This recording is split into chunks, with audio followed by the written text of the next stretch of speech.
go to like click on a book in the library, and then all of a sudden they're like, this is the original version from 1782. You have to come in with white gloves.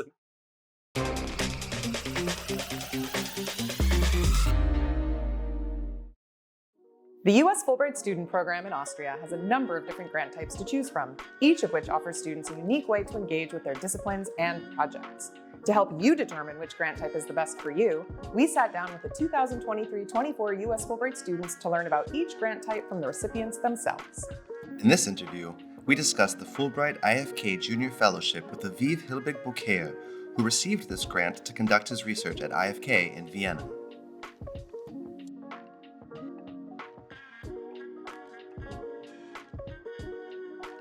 It's something I thought a lot about at first, what grant would be the best option and match for me, because there are so many, especially for such a small country. When I was looking through the list of grants, I was totally overwhelmed. And so I actually took my laptop to my advisor, and we sat down together and we looked through the different grants, and she explained to me what the different possibilities might be in terms of where I was in my PhD program, if I wanted something that would be more monastic, just focusing on writing, being alone, or something that would sort of embed me within a community and have lots of sort of social and academic engagements.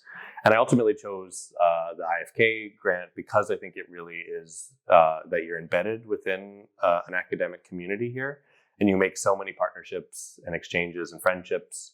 And especially coming from the US, where I don't feel like I have a great sense, or didn't at that point have a great sense of what the European academic structure looked like, to have folks who are really embedded in that be able to show me the ropes. And now I feel like I have a much better sense of what the academic world here looks like. And it seems a lot less daunting in the future if I want to come back and work in the academic world in Europe. And so that door has really been opened.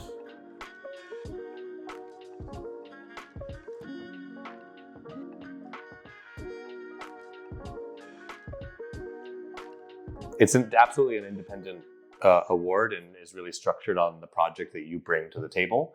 But the IFK is such a collegial sort of group-focused atmosphere, and you share an office with 5 other junior fellows. So as much as you want to work on your own project, you're kind of constantly working in collaboration with other people, sharing ideas and being in conversation. In comparison to the US, where I have my own little office, although it's just a little cube and what probably is just a broom closet, I find that here it's a lot more about, if not collaboration, a lot more about sharing ideas.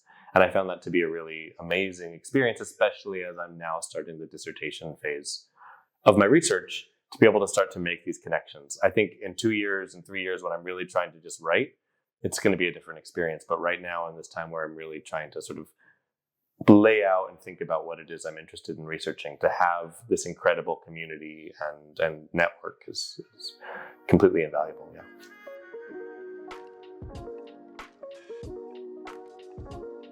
The funny thing is, I actually didn't really approach my affiliate at all before I applied for the grant. I approached folks here at the Fulbright office and was sort of talking about where in my position as a third-year PhD student, what might be the best fit. But my experience and my relationship to the IFK was really one of just having attended some of their lectures before online.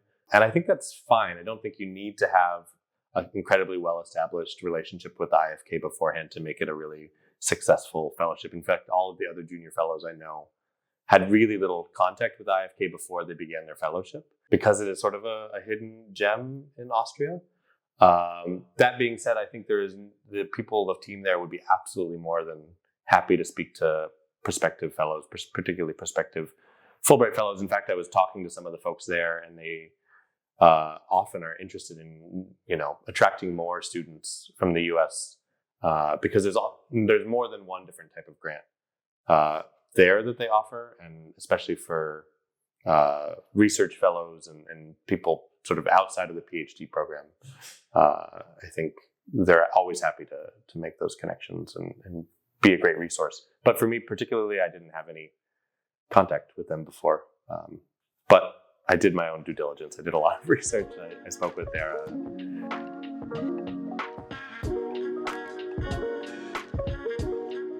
learning about the differences between the two academic systems has been not challenging, but certainly a learning curve.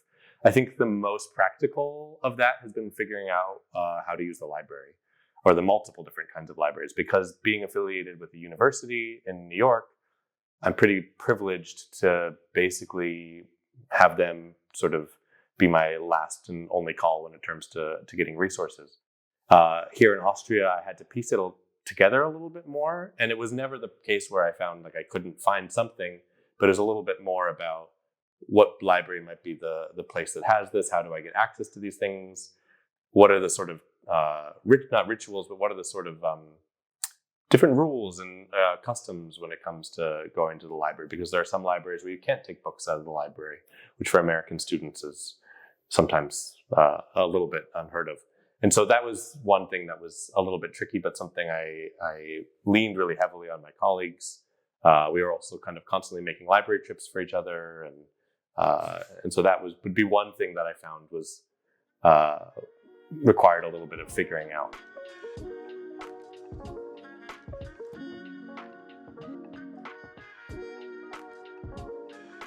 I feel like the two, being informal cultural ambassador and being here as a researcher, especially in my particular role as the IFK Junior Fellow, are pretty inseparable, just because I am the one American at that institute right now. And so just by default, I end up being sort of the primary source of information about the US as a cultural ambassador for all of my fellows.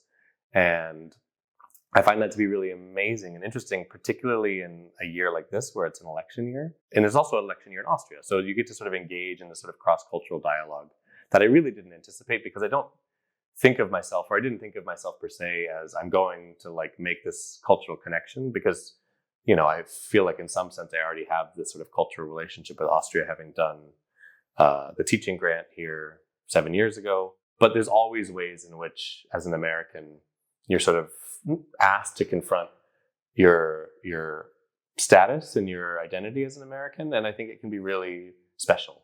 I've never found it to be uncomfortable or overwhelming, because to me it's really about sharing your values and ideas, and for the most part you get that reciprocated in sometimes unexpected ways.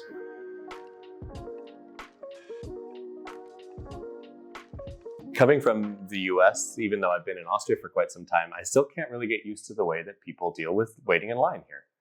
I really find in the US we're pretty good at forming organized lines and following the sort of first come, first serve basis, especially at the supermarket. If a new cashier opens up, who's in line first gets to go next. Here it's a free-for-all. It's an absolute free-for-all, especially at the Saturday markets, when the older people just pretend like they didn't see you and wander right in front of you. In a sense, it's very cute and something I've been learning to get used to, but it's been this nagging, persistent part of living in Austria on and off for the last 7 years that I'm not sure I'll ever get used to, but perhaps they'll never get used to the sort of orderliness of lines in America. And so that's just something that we'll have to learn to live with in harmony.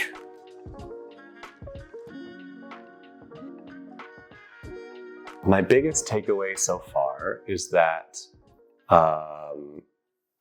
writing is difficult no matter what country you're in. And it takes discipline and sitting down and not worrying about making mistakes. And you can always go back and fix the mistakes later. But just being in Austria doesn't mean that I'll all of a sudden come up with a great idea. And I have to put in the discipline in every country. But it's much more beautiful to be writing here. I will say that.